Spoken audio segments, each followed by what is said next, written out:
Hello students, welcome to Telugu officers channel. ఇవాళ మనం August 17వ తేదీకి సంబంధించిన కరెంట్ అఫైర్స్ చూద్దాం. ఇవాళ మన ఫస్ట్ ఆర్టికల్ చూడండి. ఈ మధ్య మనం రోజు చదువుకుంటూనే ఉన్నాం.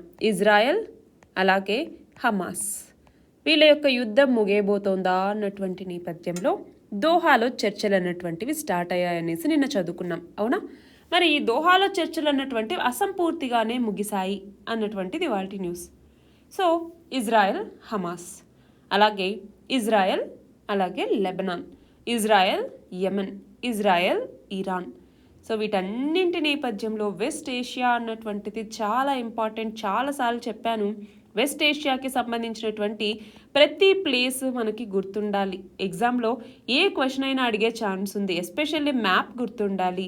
అలాగే అక్కడ ఇంపార్టెంట్ ప్లేసెస్ కావచ్చు, యునెస్కోకి సంబంధించినటువంటి ఏరియాస్ ఏమైనా ఉన్నా, లేదు ఫర్ ఎగ్జాంపుల్ రెడ్ సీ అన్నటువంటిది, మెడిటరేనియన్ సీ కావచ్చు, డెడ్ సీ అన్నటువంటిది కావచ్చు, అలాగే ఇరాన్కి సంబంధించి ఇలా ఎవ్రీ డీటెయిల్ని కూడా మనకి ఫిజికల్ మ్యాప్ అన్నటువంటిది చాలా చాలా ఇంపార్టెంట్.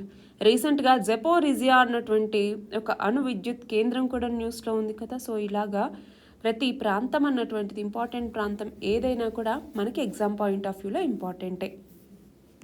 నెక్స్ట్ చూడండి, బంగ్లాదేశ్కి సంబంధించి. బంగ్లాదేశ్లో ఏమైంది ఏంటి మనందరికీ తెలుసు. ఏమైంది సింపుల్గా ఒక్కసారి కనుక చూస్తే 1971 వార్లో ఎవరైతే పాల్గొని ఉంటారో ఆ వెటరన్కి సంబంధించినటువంటి పిల్లలు ఎవరైతే ఉంటారో వాళ్ళకి అక్కడి విద్యలో 30% రిజర్వేషన్ అన్నటువంటిది అప్పటి నుంచి గవర్నమెంట్ ఇస్తూ వస్తుంది. అయితే ఏమైంది, రీసెంట్గా స్టూడెంట్స్ అందరూ కలిసి వీళ్ళకి రిజర్వేషన్ అవసరం లేదు, మెరిట్ బేస్డ్గా ఇవ్వండి అన్నట్టుగా ప్రొటెస్ట్లు చేయటం స్టార్ట్ చేశారు. దాంతో బంగ్లాదేశ్ సుప్రీంకోర్టు ఏమని చెప్పింది, 30% రిజర్వేషన్స్ వీళ్ళకి అక్కర్లేదు, కేవలం వీళ్ళకి 5% చాలు అన్నట్టుగా చెప్పింది. మిగతా 95%లోకి వచ్చేసరికి 93% వచ్చేసరికి మెరిట్ బేస్డ్లో సీట్స్ ఇవ్వండి. ఇంకొక 2% డిజబుల్డ్ పీపుల్ ఉంటారు కదా, డిజబుల్డ్ పీపుల్, అలాగే ట్రాన్స్జెండర్స్, అలాగే బ్యాక్వర్డ్ క్లాసెస్ వీళ్ళకి ఇవ్వండి అన్నట్టుగా అక్కడి సుప్రీంకోర్టు తీర్పిచ్చింది. దానికి బంగ్లాదేశ్ ప్రభుత్వం కూడా సరేననింది. కానీ ఈ తీర్పు ఇవ్వక ముందు ఏవైతే ప్రొటెస్టులు జరిగాయో ఆ ప్రొటెస్టుల్లో చనిపోయినటువంటి వాళ్ళకి సంఘీభావం తెలపండి, అలాగే అకౌంటబిలిటీ మీరు తీసుకోండి అన్నట్టుగా అక్కడ విద్యార్థులు మళ్ళీ ప్రొటెస్టులు ప్రారంభించారు. దాని తర్వాత అక్కడ పిఎం షేక్ హసీనాని రిజైన్ చేయమని అడగటం, ఆ తర్వాత ఆర్మీ రంగంలోకి రావటం, ఆమె చేత రిజైన్ చేయించి 45 నిమిషాల టైం ఇచ్చేసి దేశం వదిలి వెళ్ళిపోండి అని చెప్పటం. దాని తర్వాత కొత్తగా బాధ్యతలు చేపట్టినటువంటి మహమ్మద్ యూనస్ ఈయన ప్రభుత్వాన్ని కొనసాగిస్తూ ఉండటం, ఇవన్నీ జరుగుతూ ఉన్నాయి. మరి ఈ నేపథ్యంలో యూనస్తో మోదీ ఫోన్లో మాట్లాడారు. సో బంగ్లాదేశ్లో ఉన్నటువంటి హిందువులతో సహా మైనారిటీలందరి యొక్క రక్షణకి బాధ్యతకి మేం హామీ ఇస్తున్నామన్నట్టుగా అతను అక్కడ చెప్పారనమాట. సో ఆ నేపథ్యంలో ఈ ఆర్టికల్. నెక్స్ట్ ఆర్టికల్ చూడండి, కక్షలోకి ఈఓఎస్. ఈఓఎస్ అంటే ఏంటి? అర్త్ అబ్జర్వేషన్ శాటిలైట్ అంటాము. అంటే ఏంటి? భూమి మీద ఉన్నటువంటి విషయాలన్నింటినీ గమనిస్తూ ఉండటం. ఫర్ ఎగ్జాంపుల్ ఏమన్నా డిజాస్టర్లు వచ్చినప్పుడు కావచ్చు, లేదు అంటే మనకి ల్యాండ్ రికార్డ్స్ మేనేజ్మెంట్ కోసం కూడా మనం శాటిలైట్స్ని వాడుతూ ఉన్నాం, అవునా? అలాగే పెస్ట్స్ ఏవైతే ఈ వ్యాపిస్తూ ఉంటాయో ఎంత మొత్తంలో వ్యాపిస్తున్నాయని తెలుసుకోవటానికి. అంతేకాకుండా మనకి గవర్నెన్స్లోను ఫర్ ఎగ్జాంపుల్ ప్రాజెక్ట్ గంగా అన్నటువంటిది ఉంది. సో గంగా నది ప్రక్షాళన అన్నటువంటిది ఎంతవరకు సరిగ్గా జరుగుతుందనేసి మానిటర్ చేయడానికి కావచ్చు, ఎంజీఎన్ఆర్ఈజీఏకి సంబంధించి కూడా దీన్ని ఉపయోగించుకోవటం, అలా గవర్నెన్స్లో కావచ్చు, అలాగే ఈ అర్బన్ ప్లానింగ్లో కావచ్చు, అలాగే డిజాస్టర్ మేనేజ్మెంట్లో కావచ్చు, లేదు మ్యాపింగ్ చేయటంలో కావచ్చు, కార్టోగ్రఫీ అంటాం కదా, మ్యాపింగ్ కావచ్చు, ఇలా వివిధ రకాల ఉపయోగాలు అన్నటువంటిది ఈ అర్త్ అబ్జర్వేషన్ శాటిలైట్ లేదా రిమోట్ సెన్సింగ్ శాటిలైట్స్ వల్ల మనకు ఉంటాయన్నమాట. రిమోట్ సెన్సింగ్ శాటిలైట్స్ అనేసి. సో అలాంటి ఒక శాటిలైట్ని ఇప్పుడు ప్రయోగించారు. అదే ఈఓఎస్, అర్త్ అబ్జర్వేషన్ శాటిలైట్ 08 అన్నటువంటిది. అయితే ఇప్పుడు ఈ శాటిలైట్ని ప్రయోగించినటువంటి వాహక నౌక అయినటువంటి SSLV D3 ఇది కూడా న్యూస్లో ఉంది. సో SSLV అంటే ఏంటి? స్మాల్ శాటిలైట్ లాంచ్ వెహికల్ అంటాం. అంటే చిన్న చిన్న ప్రయోగాలకి, ఫర్ ఎగ్జాంపుల్ 500 కేజీల లోపు ఉండేటటువంటి ఉపగ్రహాల్ని 500 కిలోమీటర్ల లోపు ఉన్నటువంటి కక్షల్లో ప్రవేశపెట్టడం కోసం ఉద్దేశించినటువంటిదే ఈ SSLV అన్నటువంటిది. అదే 300 కేజీలో ఉన్నటువంటి ఉపగ్రహాల్ని సన్ సింక్రోనస్ ఆర్బిట్లో కూడా పెట్టడానికి ఇది ఉపయోగపడుతుంది. అంటే ఇది 500 కిలోమీటర్ల కన్నా ఎక్కువ ఎత్తులో ఉంటుంది కాబట్టి తక్కువ వెయిట్ని మోసుకెళ్ళగలదనమాట. సో తక్కువ వెయిట్లో ఉన్నటువంటి ఉపగ్రహాల్ని, శాటిలైట్స్ని ప్రయోగించడం కోసం తక్కువ ఖర్చుతో తక్కువ కాలంలో రెడీ చేసేటటువంటి లాంచ్ వెహికలే ఈ SSLV అన్నటువంటిది.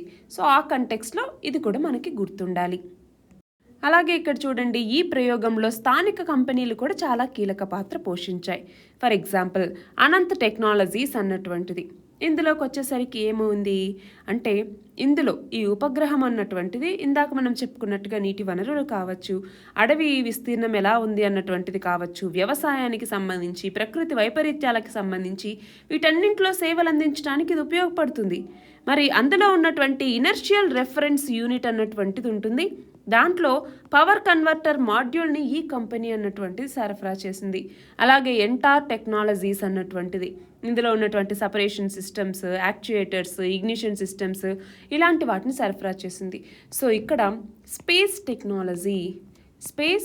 టెక్నాలజీ అన్నటువంటి టాపిక్కి సంబంధించి మనకు చాలా చాలా ఇంపార్టెంట్. ఇటు యూపీఎస్సీలో ఇటు గ్రూప్స్లో కూడా స్పేస్ టెక్నాలజీ ఉంది. అందులోనూ చాలా క్వశ్చన్స్ కూడా అడిగారు. ప్రైవేట్ సెక్టార్ రోల్ ఏంటి స్పేస్ టెక్నాలజీలో అన్నట్టుగా.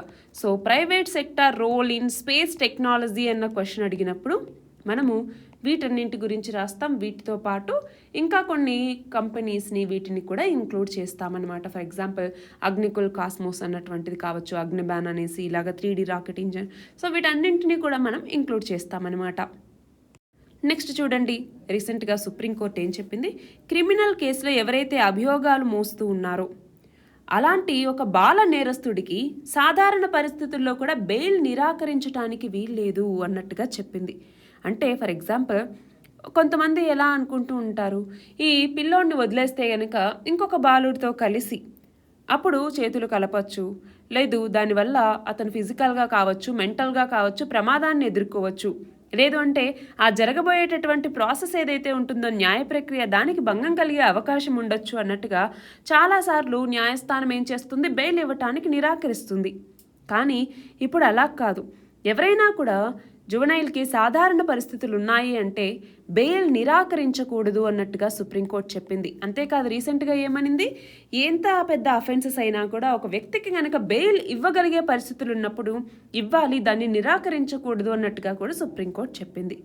నెక్స్ట్ చూడండి, మాజీ ప్రధాని బీజేపీకి అగ్రనేతగా ఉన్నటువంటి అటల్ బిహారీ వాజ్పేయి ఈయన యొక్క వర్ధంతి అనమాట నిన్న.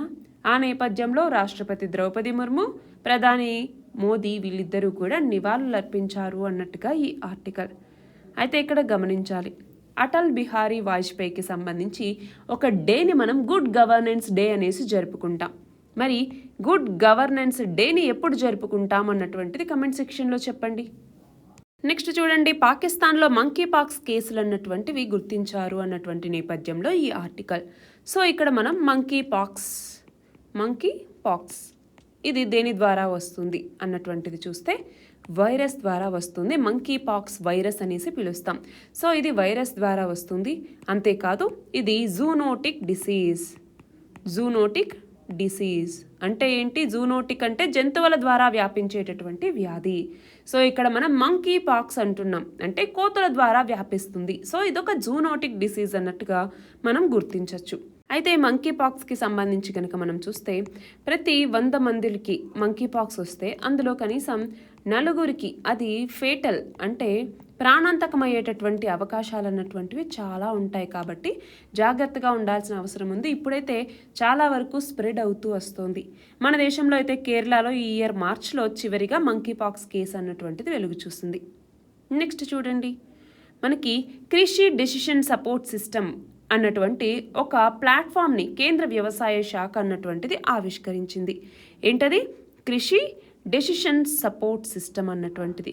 సో దీంట్లో భాగంగా ఏంటి అంటే రైతులకి పంట నిర్వహణ, ఉత్పత్తిని మెరుగుదల చేసుకోవటం ఇలాంటి వాటికి సంబంధించిన సమాచారాన్ని సులువుగా అందించటం కోసం ఈ ఉపగ్రహ ఆధారిత నిర్ణయ మద్దతు వ్యవస్థ సపోర్ట్ సిస్టమ్ అంటున్నాం కదా, డెసిషన్ సపోర్ట్ సిస్టమ్ అనేసి దీన్ని తీసుకురావటం జరిగింది. సో ఇదేంటి, పంటను పర్యవేక్షించడం, పంట పెరుగుదలలో ఉన్నటువంటి దశలు, పంట మార్పిడి, ఇలాంటి సమాచారాన్ని అన్నింటినీ కూడా రైతులకి చేరవేస్తుంది. అంతేకాదు దీని సహాయంతో తీసినటువంటి ఫోటో ద్వారా పంటకు సంభవించేటటువంటి తెగులు దాడులు కావచ్చు, తీవ్రమైనటువంటి వాతావరణ మార్పులు కావచ్చు, వీటిని ముందే తెలుసుకోవచ్చు. సో ఇక్కడ వేటిని యూజ్ చేస్తున్నారు, అర్త్ అబ్జర్వేషన్ శాటిలైట్స్ని యూజ్ చేస్తున్నారు. ఇందాక మనం EOS-08 అని చెప్పుకున్నామా. సో పంటను పర్యవేక్షించాలి అంటే మన ఇప్పుడు భారతదేశంలో ఉన్నటువంటి అన్ని రకాల పంటల్ని పర్యవేక్షించాలంటే ఎంత దూరంలో ఉండాలి. సో ఇక్కడ ఏంటి అంటే లో అర్త్ ఆర్బిట్లో ఈ అర్త్ అబ్జర్వేషన్ శాటిలైట్స్ లేదా రిమోట్ సెన్సింగ్ శాటిలైట్స్ ద్వారా ఇలాంటివన్నీ కూడా మనకి సాధ్యమవుతున్నాయి. నెక్స్ట్ చూడండి, ఆంధ్రప్రదేశ్ రాజధాని అయినటువంటి అమరావతిలో నేషనల్ లా యూనివర్సిటీ అన్నటువంటిది ఏర్పాటు అవబోతోంది. So bar council of India trust ఆధ్వర్యంలో ఇది ఏర్పాటు అవబోతోంది. ఆ నేపథ్యంలో ఈ BCIకి సంబంధించినటువంటి BCI ట్రస్ట్ పర్ల్ ఫస్ట్ అన్నటువంటిది అమరావతిలో ఇలా లా యూనివర్సిటీని ఏర్పాటు చేస్తుందన్నమాట. మనం చూస్తే ఈ ట్రస్ట్ ఆధ్వర్యంలోనే బెంగళూరులో 1986లో national law school of India university, 2022లో గోవాలో India International University of Legal Education and Research ఇవన్నీ ఏర్పాటయ్యాయి. అయితే ఇప్పుడు అమరావతిలో ఇది లా యూనివర్సిటీని ఏర్పాటు చేయబోతోంది. నెక్స్ట్ చూడండి, ప్రపంచంలోనే ప్రధానమైనటువంటి పీఠభూములు ఏంటవి? ఒకటి టిబెట్ పీఠభూమి, దీన్నే రూఫ్ ఆఫ్ ద వరల్డ్ లేదా ప్రపంచ పైకప్పు అనేసి పిలుస్తూ ఉంటాం, ప్రపంచంలోనే ఎత్తైంది కాబట్టి. రెండోది దక్కన్ పీఠభూమి, భారతదేశంలో అతిపెద్దది. లారెన్షియల్ పీఠభూమి, ఇది కెనడాలో ఉంది, కెనడియన్ షీల్డ్ అని కూడా పిలుస్తూ ఉంటాం. అలాగే పట్వార్ పీఠభూమి, జీలం సింధు నదుల మధ్య పాకిస్తాన్లో ఉంది, దీని దక్షిణాన సాల్ట్ రేంజ్ అన్నటువంటిది ఉంది.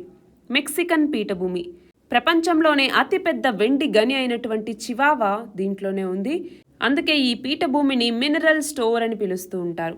నెక్స్ట్ చూడండి, యుకాన్ కుషోక్ ఉన్ పీఠభూమి, అలాస్కా అలాగే బ్రూక్స్ పర్వతాల మధ్య ఉంది అమెరికాలో.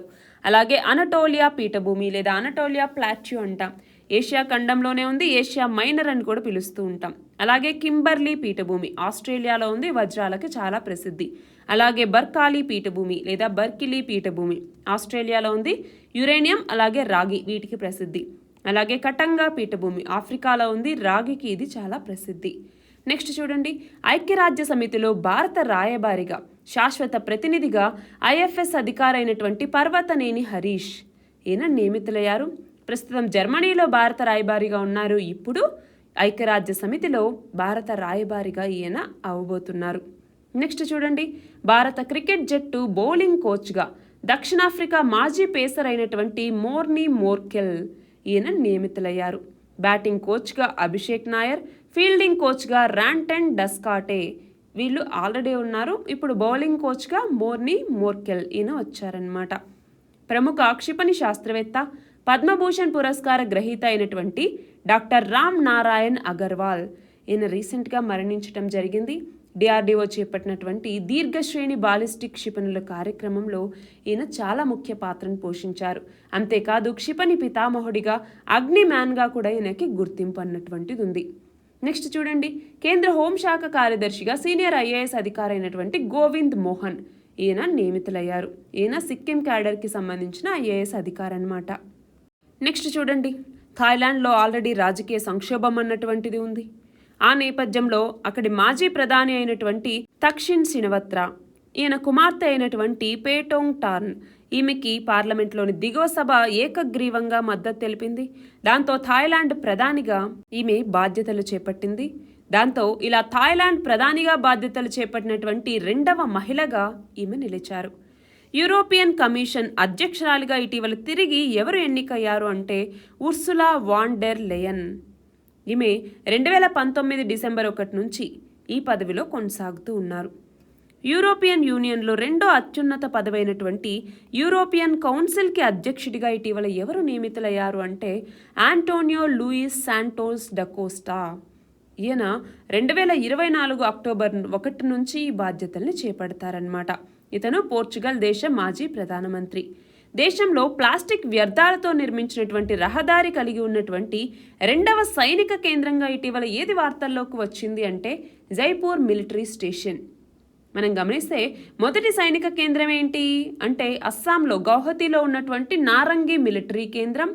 రెండవది జైపూర్ మిలిటరీ కేంద్రం అన్నటువంటిది. నారంగి మిలిటరీ కేంద్రం ఏమో 2019వ సంవత్సరంలో ఏర్పాటు చేశారనమాట. ఇదేమో ఇప్పుడు. ఇవి ఇవాల్టి important articles. All the very best and thank you very much.